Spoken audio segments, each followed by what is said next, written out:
kulanti wacan oo wanaagsan daawadayaal ku soo dhawaada wararka warbaahinta jariirada qodobada aad wararkeena ku daawan doontaan waxaa kamid ah weerarkii hotel SYL oo arrin cusub oo muhiim ah na baray istiraatiijiyadda cusub ee al-shabaab iyo xaqiiqada rasmiga ah oo la ogaaday fududeynta weerarkii hotel SYL oo lugaha la galay mas'uuliyiin ka tirsan dawladda iyo hay'adaha ammaanka oo xabsiga u taxaabay saraakiil ka tirsan filla Soomaaliya madaxweyne Dani oo heshiisyo ka wada magaalada Abu Dhabi ee Imaaraadka Carabta xilli dagaal dhig ku daatay oo ka dhacay Boosaaso al-shabaab oo shaaca ka qaaday magaca ninkii hogaaminayay weerarkii laba habeen ka hor lagu qaaday hotelka kaabiga ku haya filla Soomaaliya iyo Nigeria oo ku dhawaaqday qorshadan ugu jirto dadka Afrikaanka ah qodobadaas iyo qodobo kale ayaad ku daawan doontaan wararkeena saaxiibayaal inta aan u gudagelin ka hor faahfaahinta wararkeena waxaa naga xasuusina daawade fadlan haddii aad nagu cusub tahay rukumo oo gambalaalka furo adoo subscribe saarayo channelkeena si aad u hesho wararkii ugu dambeeyay halkaan ku soo gudbino haatanna aan ku bilowno faahfaahinta wararkeena al-shabaab ayaa shaacisay magaca ninkii hogaaminayay weerarkii lagu qaaday hotel SYL ee magaalada Muqdisho kooxda al-shabaab ayaa shaacisay magaca dagaalamo ay sheegtay inuu ahaa ninkii hogaaminayay weerarkii ay kooxda habeen ka hor ka fulisay hotelka SYL ee magaalada Muqdisho idaacadda Al-Andalus ee kooxdan ayaa magaciisa ninkaas ku sheegtay Saadaq waxayna baahisay cod la sheegay in ninkaasi looga duubay telefoonka intii uu ku sugnaa gudaha hotelka oo weerarku ka socday jariirada media ma xaqiijin karto in codka la duubay uu yahay mid ka imaanayay gudaha hotelka ninka magaciisa lagu sheegay Saadaq ayaa sheegay in hotelka ay ka soo galeen dhanka wadada xigta madaxtooyada inkastoo ay xogta jariirada media ay sheegayso in ay ka yimaadeen dhanka ceelgaabta weerarkaas ayaa waxaa lagu dilay 5 qof oo 3 kamid ah ay ahaayeen shacab halka 2 kalena ay ahaayeen askar sida ay dawladda Soomaaliya sheegtay al-shabaab ayaa dhinaceeda iyadana sheegtay in ay weerarkaas ku dishay ku dhawaad 25 ruux ciidamada dawladda ayaa ugu dambeyntii ku guuleystay inay dilaan dhammaan 5 dableyda weerarka soo qaaday isla markaasna xoreeyaan hotelka qaybihii hore ee jariirada media ayaa daawanaysaan madaxweynaha Puntland Siciid Cabdullaahi Dani oo ku sugan magaalada Abu Dhabi ee caasimadda dalka Imaaraadka ayaa heshiisyo kala duwan ka wado halkaas maamulka Puntland ee Soomaaliyeed iyo hay'adda bisha cas ee dalka Imaaraadka Carabta ayaa kala saxiixday heshiis wada shaqeyneed oo u golaanaya in hay'adda bisha cas ee dalka Imaaraadka ay xafiis ka furato Puntland si ay ugu fududaato arrimaha gargaarka bini'aadanimo ay ka fulinayso deegaanada Puntland madaxweynaha Puntland Siciid Cabdullaahi Dani oo ku sugan dalka Imaaraadka ayaa saxiixay heshiiskan wada shaqeyneed ee maamulka Puntland iyo hay'adda bisha cas ee dalka Imaaraadka Carabta dhinaca hay'adda bisha cas ee Imaaraadka waxaa heshiiskan u saxiixay xogayaha guud ee hay'adda Maxamed Altiq Al-Fali maamulka Puntland ayaa isbuucyadan ka shaqeynayay xaaladaha bani'aadanimo ee ka dhashay roobabkii ka da'ay gobolada Puntland waxaana jiro guddiyo dawladdu u saartay arrimaha gurmadka dadka ay roobabku saameeyeen xafiiska hay'adda bisha cas ee dalka Imaaraadka ay ka furanayso Puntland ayaa ka mid noqonaya xafiisyada maamulka kala shaqeynaya arrimaha gargaarka bani'aadanimo waxaana wafdigii ugu horeeyay ee xafiiskaas ka socdo ay maanta soo gaareen magaalada Boosaaso qaybihii dhexe ee jariirada media ayaa daawanaysaan iska horimaad kooban ayaa ka dhacay gudaha magaalada Boosaaso ee xarunta gobolka Bari waxaana la sheegayaa in iska horimaadkaas uu sababay khasaare isugu jiro dhimasho iyo dhaawac waxaa soo baxaya faahfaahin ku saabsan iska horimaad ka dhacay magaalada Boosaaso ee xarunta gobolka Bari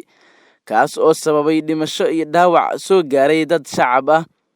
iska horimaadka ayaa bilowday kadib markii rag bastoolada ku hubeysan ay weerareen sargaal ka tirsan waaxda canshuuraha maamulka Puntland oo ku sugnaa suuqa magaalada Boosaaso sargaalka oo ku hubeysnaa bastoolad iyo dableyda soo weerartay ayaa la sheegayaa in dhexmarta israsaaseyn socotay muddo daqiiqada ah oo saameyn ku yeelatay dhaqdhaqaaqii suuqa Boosaaso. Dableyda weerarka soo qaaday oo 2 nin lagu sheegay tiradooda ayaa markii dambe ka baxsaday goobta, iyadoona ciidamada ammaanka oo goobta soo gaaray ay sameeyeen baaritaano balse kuma guuleysan inay qabtaan dableydii weerarka soo qaaday. Sargaalka ayaa ka badbaaday weerarka lagu soo qaaday balse waxaa ku naf waayay nin ka tirsanaa qowmiyadda Oromada ee xoogsatada ka ah magaalada Boosaaso, halka qof kalena uu ku dhaawacmay. Jariiradda media ayaa daawanaysa. Dowladda Federaalka Soomaaliya ayaa xabsiga u taxaabtay 2 ka mid ah askartii toogatay shabaabkii weerarka ku qaaday hoteelka caanka ah ee SYL. Taliska ciidanka ilaalada madaxtooyada Soomaaliya ayaa xiray 2 askari oo ka tirsan ciidamada Koofi Casta ee madaxtooyada Soomaaliya, sida ay warariyay u sheegeen jariiradda media. 2 nin oo ku kala qornaa kontaroolada Kashmir iyo Xawataako oo ah halka laga soo galo albaabada madaxtooyada Soomaaliya ayaa la xiray xilli ay ku sugnaayeen aagga hoteelka. Magacyada askarta xiran ayaa lagu sheegay Burhaan iyo Cabdullaahi Jiirow, waxayna ahaayeen askartii toogatay 2 ka mid ah shabaabkii weerarka ku qaaday hotel SYL ka hor inta aysan gudaha hoteelka gelin. Sababta loo xiray waxaa lagu sheegay in loo haysto 2 qori oo ay lahaayeen raggii la dilay oo maqan. Saraakiishu waxa ay sheegeen in hubkaas ay shabaabku wateen ay u baahan tahay dowladda, halka askarta xiranna ay sheegeen inaysan arkin oo aysan ogeyn halka uu jiro. Caadiyan hubka laga furto Al-Shabaab xilliyada ay weerarada soo qaadaan waxa qaato saraakiisha dowladda iyo askarta, waxayna ahayd arrin soo jirtay, balse dowladda ayaa haatan bilowday inay hubkaas la wareegto si ay baaritaana ugu sameyso. Dhanka kale, weerarkii hotel SYL ayaana baraya arrin cusub oo muhiim ah iyo qaabka ay Al-Shabaab u bedeleen istiraatiijiyadda ay ku howlgalaan. Weerarkii abaabulnaa ee Al-Shabaab ku qaadeen hotel SYL ee magaalada Muqdisho ayaa banaanka keenay in shabaabku uu bedelay taatikadii ay ku beegsan jireen hoteelada magaalada Muqdisho. Sida looga bartay, shabaabka ayaa marka ay weerarayaan hoteelada magaalada Muqdisho waxay weeraradooda ku bilaabi jireen ismiidaamin, balse uu weerarkii habeen hore ahaa mid toos ah oo ay ku galeen hotel SYL kadib markii ay xoog kaga gudbeen ilaalada hoteelka. Weerarkan ayaa sidoo kale daaha ka rogay inay weli shabaabku ku dhex milan yihiin ciidamada booliiska Soomaaliya kadib markii la arkay in dhaqdhaqaaqii Al-Shabaab ee weerarka ku soo qaaday hoteelka ay ku labisnaayeen dareeska ciidamada booliiska, isla markaasna ay darajada ciidanka garbahooda ku tixnaayeen. Xeeldheerayaasha ayaa waxay qabaan in 5 ka mid ah dagaalyahanadii shabaabka aanay marnaba u suurtageli lahayn inay weerar caynkaas ah ku qaadaan hotel SYL haddii aanay haysan gacan gudaha ah. Tani waxa ay ku sababeeyeen in weerarkaas ay ciidamada booliiska ka jawaabeen xilli ay shabaabku toogasho ka wadeen gudaha hoteelka. Waxay kale su'aal ka keeneen sida fudud ee dhaqdhaqaaqa Al-Shabaab ugu suurta gashay kontaroolada adag ee ku gadaaman hoteelkan oo kaabiga ku haya aqalka madaxtooyada ee Villa Soomaaliya. Kolka laga hadlaya qaabka u dhacay weerarkii hotel SYL ayaa waxa uu daaha ka qaadaya in dhaqdhaqaaqa Al-Shabaab hakin karin dhagxaanta lagu gooyay inta badan wadooyinka halbowlaha u ah socodka magaalada Muqdisho. Si kastoo ay awoodi u yaraatay, dowladda Soomaaliya ayaa waxaa loogu baaqay inay wax ka bedesho hanaanka ay ku xaqiijinayso amniga magaalada haddii ay shabaabku bedeleen qorshayaashoodii weerarada. Qobarada ayaa ku sheegay in weerarkan laga baran karo sida uu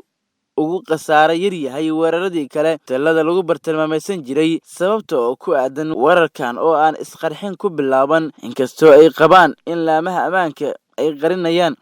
khasaaraha dhabta ah ee weerarkaas geystay, sida ay hay'adaha ammaanka sheegeen, waxaa weerarkan ku dhintay 2 askari, 3 qof oo shacab ah iyo 5 nin ee weerarka soo qaaday oo sida ay sheegeen la wada toogtay. Qobarada ayaa qaba in weerarka lagu dilay qaar ka mid ah ilaalada hoteelka ka hor intii aanay ciidamada booliiska ka jawaabin. Sababta ay laamaha ammaanka u qariyeen khasaaraha dhabta ah ee weerarkaasi uu sababay ayay ku sheegeen amar kaga yimid madaxtooyada qaranka. dadka qaarkii ayaa qabay in ay hoos u dhacday awooddii ururka al-shabaab ayna awoodi kari waayeen inay baabuur walxaq qarxa laga soo buuxiyey ay ku weeraraan hoteelada magaalada muqdisho kadib markii ciidamada xasilinta ay adkeeyeen amniga caasimadda. marka aad fiiriso weerarkii 24 bishii Juulaay ka dhacay xarunta aqalka dowladda hoose ee Xamar ayaa waxaa magaalada muqdisho ka dhicin weerar weyn oo ay soo maleegaan dagaalamayaasha al-shabaab, waxaana loo fasirtay in ciidamada ammaanka ay fahmeen qidada weerarada. arrinta kale ee sababtay hoos u dhaca ku yimid weeraradii al-shabaab ee magaalada muqdisho ayaa la sheegayaa inay tahay gulufka bilowday horaantii bishii Agoosto ee ciidanka xoogga dalka ku qaadeen deegaanada ay ka arrimayaan shabaabka. sidoo kale hoos u dhaca ku yimid weerarada shabaabka hubeysan ee dagaalka dalka ka wada ayaa waxaa la tilmaamayaa in ay ku lug leedahay khilaafka muddooyinkii ugu dambeeyey ka dhex taagnaa amiirka al-shabaab Axmed Cumar Abu Cubayd iyo ku-xigeenkiisa Maxad Warsame Qalay Mahad Karatay. haddaba si ay dowladda Soomaaliya u sii xaqiijiso guulaha ay ka gaartay sugidda amniga ee magaalada muqdisho ayaa waxaa filla Soomaaliya la gudboon in ay dib u hubiso ciidamada gacan saar kale leh al-shabaab iyo inay dardar geliso gulufka military ee ururkaas lagu wajahayo. guud ahaan saaxiibayaal waxaa halkaas nooga dhan wararkii aad ka daawanayseen Jariirada Media. fadlan haddii aad nagu cusub tahay subscribe saar channelkeena si aad u hesho wararkii ugu dambeeyay halkaan ku soo gudbino.